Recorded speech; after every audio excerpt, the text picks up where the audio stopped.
오늘도 주님 전에서 혹은 라이브로 아버지 하나님을 찬양하고 예배하는 여러분과 여러분의 가정에 하나님의 놀라운 축복이 함께하기를 주님의 이름으로 축원드립니다. 우리 인사하겠습니다. 잘 오셨습니다.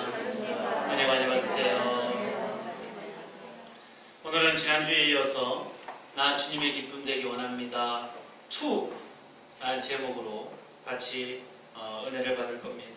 그래서 지난주와 똑같이 오늘도 찬양으로 시작을 할 텐데 가사를 잘 생각하시고 내가 하나님께 올려드리는 찬양의 노래소리가 아버지 하나님께 바쳐지길 원합니다 라는 마음을 가지고 주님께 찬양하도록 하겠습니다.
같이 고백하셔야죠.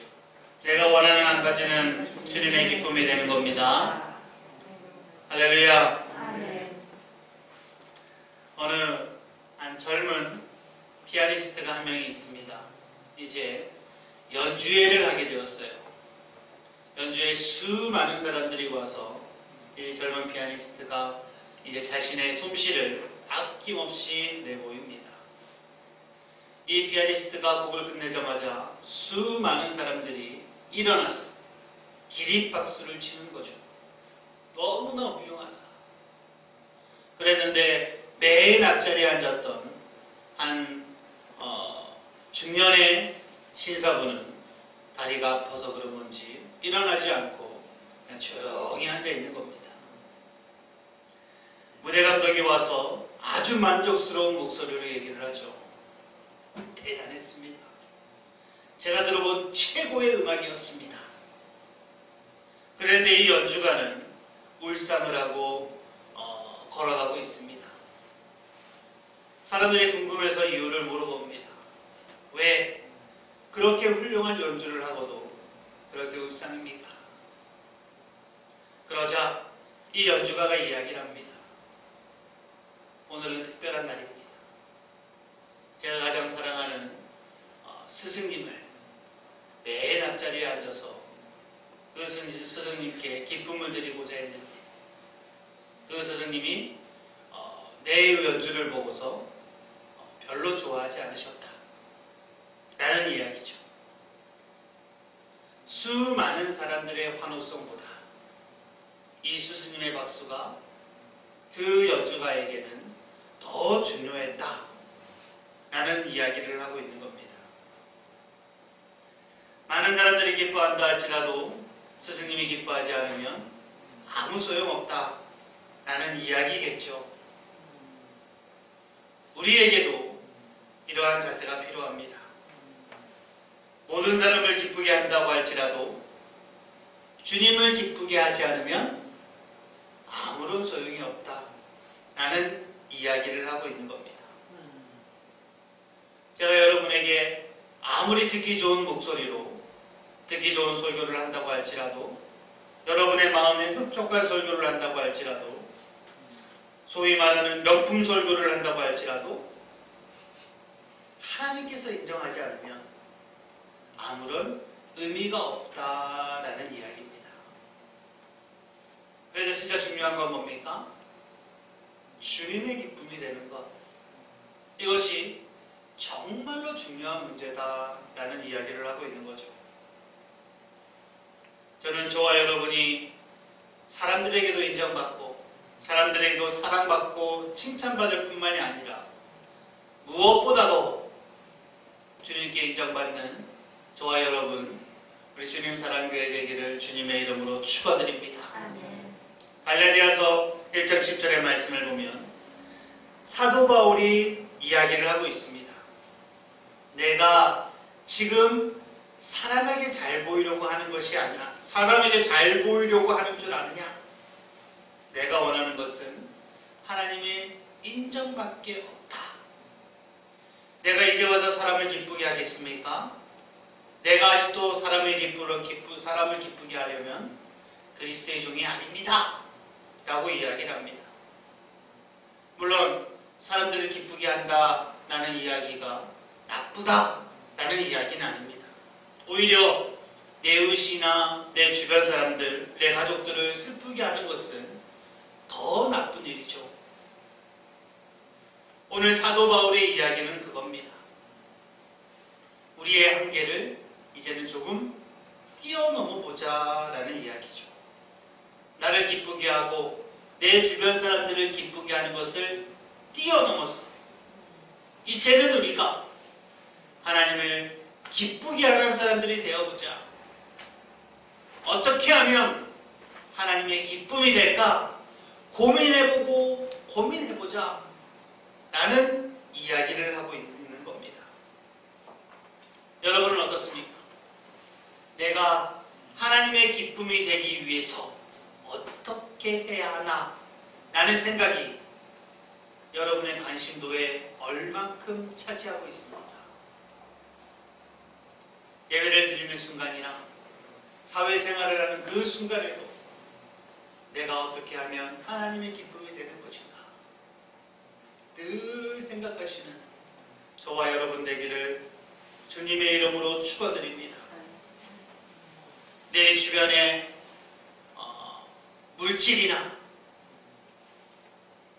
관심이나 혹은 내 자식을 기쁘게 하고 내 가족을 기쁘게 하고 그런데 나의 에너지를 모두 쏟는다 라고 생각하지 말고 제일 우선이 바로 하나님의 기쁨이 되는 것이다 라는 것을 꼭 기억하시기 바랍니다.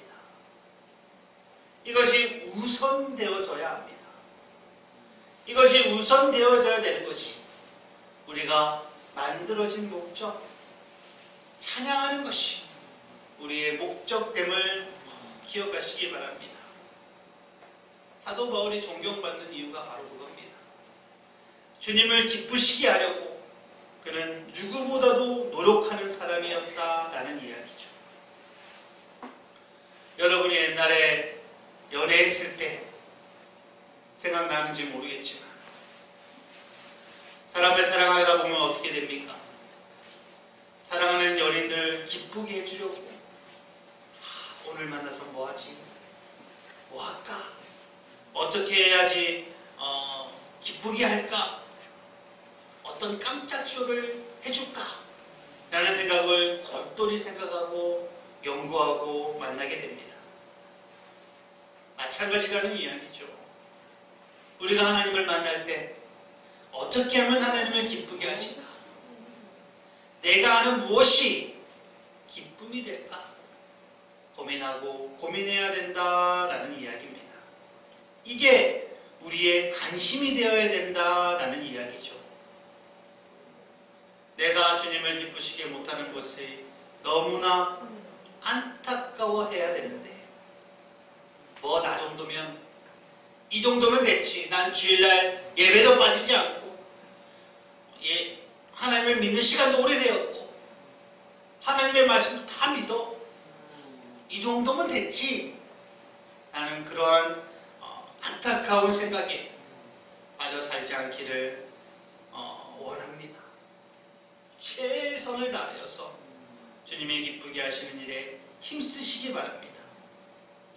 에베소서 5장 10절에 주님의 기쁘시게 하는 일이 무엇인지 살펴보라 라고 이야기하고 있죠. 데살로니가 4장 10절에 보면 그러므로 형제 자매 여러분은 어떻게 살아야 하나님을 기쁘시게 해드릴 수 있을지 우리에게서 배웠고 또 배운 대로 살고 있습니다. 그러니 더욱더 그렇게 살아가십시오 라고 이야기를 하고 있습니다. 에베소서 4장 10절에 보면 에베소서 4장 30절에 보면 하나님의 성령을 슬프게 하지 마십시오 라는 성경 구절이 나옵니다. 하나님의 성령을 슬프게 하지 마십시오. 무슨 뜻인 줄 아십니까? 우리가 하나님을 기쁘게 할 수도 있고 혹은 슬프게 할 수도 있다 라는 이야기를 하고 있습니다. 그렇다면 우리가 어떻게 하면 주님을 기쁘게 할 수 있을까? 지난주에 첫 번째를 배웠죠. 첫 번째는 뭐라고 얘기했습니까? 첫 번째는 주님의 기쁨이 되기 위해서 첫 번째는 예배가 회복되어져야 된다. 무너진 예배를 회복할 때 다시금 하나님의 기쁨이 될 수 있다라고 이야기를 했습니다. 이스라엘 백성은 하나님께 예배하기 위해서 지음받고 선택되었는데 그들은 우상에게 예배하는 존재가 되어버렸죠. 그래서 이스라엘이 하나님의 기쁨이 되지 못한 이유였다. 예배가 무너져 버리니까 어떻습니까? 하나님의 기쁨이고 하나님의 자랑이고 하나님의 사랑이었던 이스라엘 백성이 하나님의 기쁨이 되지 못하는 겁니다. 그렇기 때문에 우리는 하나님의 기쁨이 되기 위해서 늘 예배를 점검하고 늘 예배를 회복해야 된다라는 겁니다. 그러면 오늘 이어서 두 번째 이야기를 할 겁니다. 두 번째는 하나님의 기쁨이 되기 위해서 늘 어떻게 해야 되는가? 두 번째는 우리는 하나님의 아들로서 하나님의 자녀로서 거룩해야 된다라는 이야기입니다. 거룩해야 된다.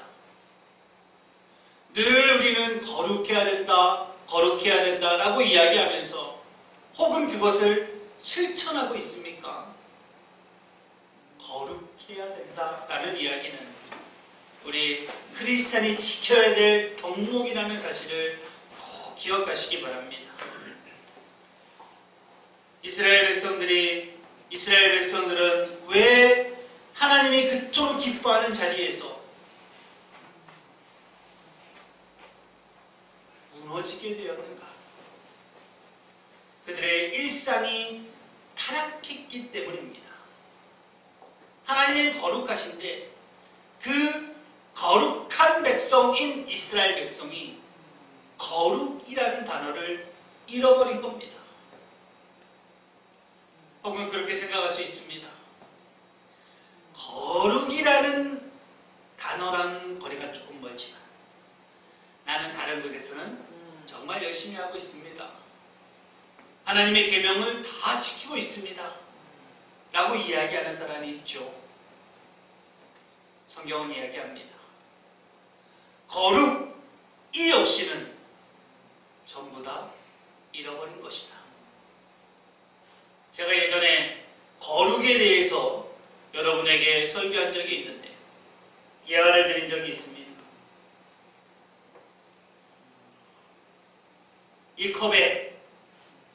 이 컵에는 생수가 들어져 있죠. 생수, 먹는 물이 들어있습니다. 그런데 어떤 사람이 스포이드로 화장실 변기물을 쭉 빨아가지고 한 방울을 딱 떨어뜨렸어요. 그러면 이걸 마실 수 있는 분이 있습니까? 이거는 뭐예요? 생수입니까? 똥물입니까? 아니 99.9%가 생수인데 한 방울 뚝 떨어뜨렸다고 해서 이게 생수가 아니다라고 이야기할 수 있어요? 왜 못 마십니까? 거룩이 그겁니다. 나의 생활에 거룩이 빠지면 똥물과 같이 되는 거예요. 다 합쳐지는 겁니다. 거룩을 잃어버렸다는 것은 우리가 결정적으로 주님께 쓰임을 받지 못한다는 이야기고 또한 하나님의 기쁨이 되지 못한다라는 그러한 이야기입니다. 우리의 삶에 거룩이 회복되어야 하나님의 기쁨이 될 수 있습니다. 거룩의 반대말이 뭘까요? 네이버에서 찾아보니까 거룩의 반대말은 이기심 혹은 탐욕 그렇게 표기되어 있더라고요. 정확한 건지는 모르겠습니다. 저는 그렇게 생각합니다. 거룩의 반대말은 죄다 라는 생각이 듭니다.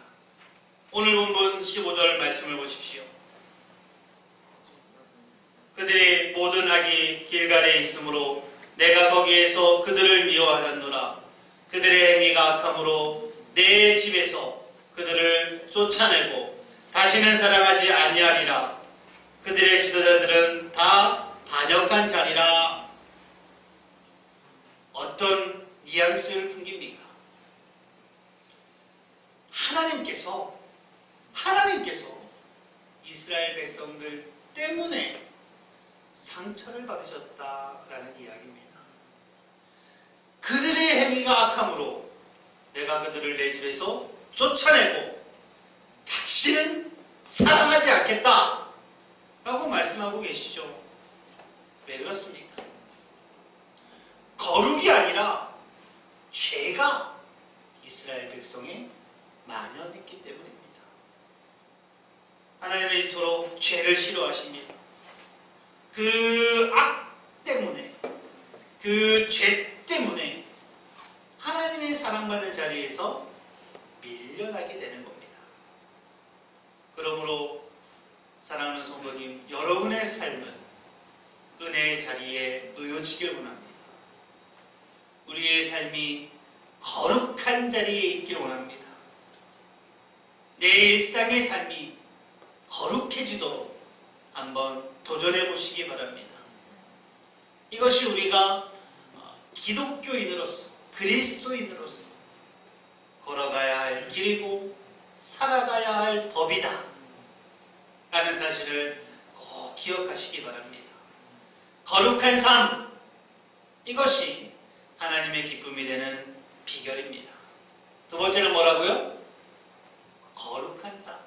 첫 번째는 예배의 회복. 마지막으로 세 번째는 뭡니까? 세 번째는 회개입니다. 회개를 실천해야 됩니다. 회개를 잊으면 안 됩니다. 언제나 회개가 우선이어야 된다라는 이야기입니다. 우리의 삶에서 회개가 회복되면 우리는 하나님의 기쁨이 될 수 있습니다. 호세아서 9장을 쭉 읽다 보면 하나님의 경고의 말씀이 쭉 강도가 더해지고 더해지는 것을 보게 됩니다. 6절 말씀에 보면 그들의 은은 귀한 것이나 찔레가 덮을 것이요 라고 이야기를 하고 있습니다. 오늘날에도 그렇겠지만 이스라엘 백성들에게 은과 금은 참으로 귀한 것입니다. 그런데 그 귀한 은에 찔레가 덮일 것이다 라는 이야기는 뭡니까? 그것을 가지지 못할 것이다 라는 이야기죠. 아무리 좋은 것이라도 네가 못 가지게 되리라. 그 다음에 역절에 보면 그들의 장막 안에 가시덩굴이 퍼지리라. 장막이라는 것이 뭡니까? 장막이라는 것은 우리 집, 사람이 편히 쉴 수 있는 우리 인생의 가장 기본적인 보금자리를 뜻하는 이야기입니다. 그곳에 가시덩굴이 퍼지리라 라는 이야기는 이제는 안식과 평안을 누리지 못하리라 라는 그러한 이야기입니다. 하나님의 경고의 말씀이죠. 악이 되면 그렇게 된다는 겁니다. 두 번째는 뭡니까? 12절 말씀에 보면 그들이 자식을 기를지라도 내가 그 자식을 없이하며 한 사람을 남기지 아니할 것이라. 내가 그들을 떠나는 때에는 그들에게 화가 미치리로다. 자식에게 소망을 두고 내 자식들이 잘 되길 바라고 애지중지하면서 내 모든 걸 쏟아부었지만 이 자식들에게 화가 미치고 이 자식들이 잘못될 것이다. 강도가 점점 세지죠. 세 번째 16절 오늘 읽었던 말씀 한번 같이 한번 읽어보겠습니다. 시작. 에브라임은 매를 맞아 그 뿌리가 말라 열매를 맺지 못하나니 비록 아이를 낳을지라도 내가 그 사랑하는 태의 열매를 죽이리라. 내가 그 사랑하는 태의 열매를 죽이리라. 얼마나 무서운 말씀입니까? 하나님의 경고를 하고 있는 거죠. 안 들으니까 강도를 높이고 있는 겁니다. 이렇게 무섭게 경고하는데도 불구하고 이스라엘은 하나님의 말씀을 가벼이 여기죠. 에이, 설마 하나님이, 아니면 설마 나에게 이러한 일이 일어나겠어? 라고 생각을 합니다. 그랬더니 하나님이 어떻게 하십니까? 17절 말씀을 한번 읽어보십시오. 그들이 듣지 아니하므로 내 하나님이 그들을 버리시리니 그들이 여러 나라 가운데 떠도는 자가 되리라. 비참한 역사의 주인공이 되어버립니다. 여러 나라를 떠도는 인생, 자기 나라도 없이. 우리나라도 나라를 잃어봐서 알잖아요. 얼마나 슬픔의 역사입니까? 얼마나 아픔의 역사예요. 그 백성들이 얼마나 괴로움을 겪고 살겠습니까? 왜 그렇게 된다고 했습니까? 그들이 듣지 아니함으로. 이 말씀은 그들이 하나님의 말씀을 듣고 회개하지 아니함으로라고 풀이도 됩니다. 그들이 그 말씀을 듣고 회개하지 아니함으로 하나님이 그들의 백성 전체에게 벌을 내리시는 모습을 보게 되는 거죠. 하나님께서 이제 하나님의 장막을 벗어나 버리니까 끈떨어진 연이 되어서 이리저리 끌려다닌다라는 이야기입니다. 하나님께서 버리신다는 것은 뭡니까? 하나님의 보호하심의 은총, 도우심의 은혜, 축복의 자리, 그 자리에서 죄되어버린다라는 이야기입니다. 똑같이 예배를 드리고 똑같이 한 교회에서 신앙생활을 하는데도 불구하고 어떤 사람은 축복의 자리에 있고 어떤 사람은 축복의 자리 밖에 있는 사람이 있습니다. 내가 얼마나 대단한가, 내가 얼마나 잘났는가, 이게 문제가 아닙니다. 내가 얼마나 하나님의 기쁨이 되느냐, 하나님의 기쁨이 되지 않느냐에 달려있다라는 이야기죠. 여기에 계신 모든 성도님은, 라이브로 참여하시는 모든 성도님은 축복의 자리, 은혜의 자리에 있기를 주님의 이름으로 축원드립니다. 하나님이 주시려고 하는 복과 은혜도 지키지 못하는 것, 이것이야말로 큰 비극이 아니겠느냐라는 이야기죠. 회개를 잃어버리면 그렇게 된다라는 이야기입니다. 이 시대를 살아가는 그리스도인이 제일 잊어버린 것의 제일 첫 번째는 바로 회개입니다. 이 시대를 살아가고 있는 그리스도인들 얼마나 대단한지 모릅니다. 성경 지식은 물론이고 신앙 패턴 얼마나 세련됐는지 모릅니다. 더 하겠죠. 더 대단해질 겁니다. 그런데 중요한 것은 회개가 사라져가고 있다라는 이야기입니다. 회개가 상실된 시대에 살고 있다. 어느 목사님이 얘기하는 그 시대에 우리가 살고 있다라는 이야기죠. 우리가 사랑하는 다윗이 있습니다. 다윗은 하나님의 합한 사람이었다라고 성경은 이야기하고 있고요. 그게 무엇이냐? 다윗은 하나님의 기쁨이었다라고 이야기를 하고 있습니다. 왜요? 다윗은 완벽한 사람이라서, 다윗은 죄도 짓지 않는 완벽한 사람이라서 다윗은 하나님께 기쁨이 되는 사람이었다 라고 생각합니까? 다윗이 하나님 앞에서 죄가 없는 사람이 아니다라는 것은 여러분이 너무나 잘 알고 있죠.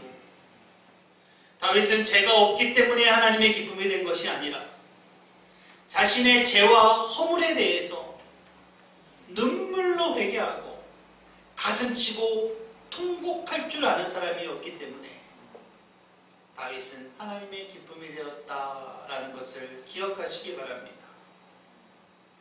회개를 사랑해야 됩니다. 회개를 기억해야 합니다. 어떤 목사님이 얘기했죠. 우리는 회도 사랑하고 개도 사랑하는데 왜 회개는 사랑하지 않느냐?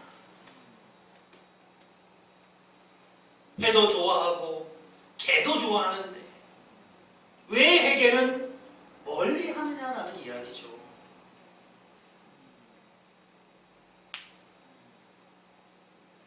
우리의 삶에서 날마다 이 회개가 실천되고 이 회개가 작동되면 우리는 반드시 하나님의 기쁨이 될 수 있다. 기억하시기 바랍니다. 회개의 동안 거룩한 도전이 있는 저와 여러분 되기를 주님의 이름으로 축원드립니다. 하나님의 기쁨이 되기 위해서 세 가지를 얘기했습니다. 딱 기억하시기 바랍니다. 세 가지는 뭡니까? 예배, 거룩, 회개. 이 세 가지만 꼭 기억하고 신앙생활을 한다면 여러분은 하나님이 기뻐하시는 자리, 하나님의 축복의 자리, 축복의 통로가 될 수 있다는 사실을 꼭 기억하시기 바랍니다. 예배, 거룩,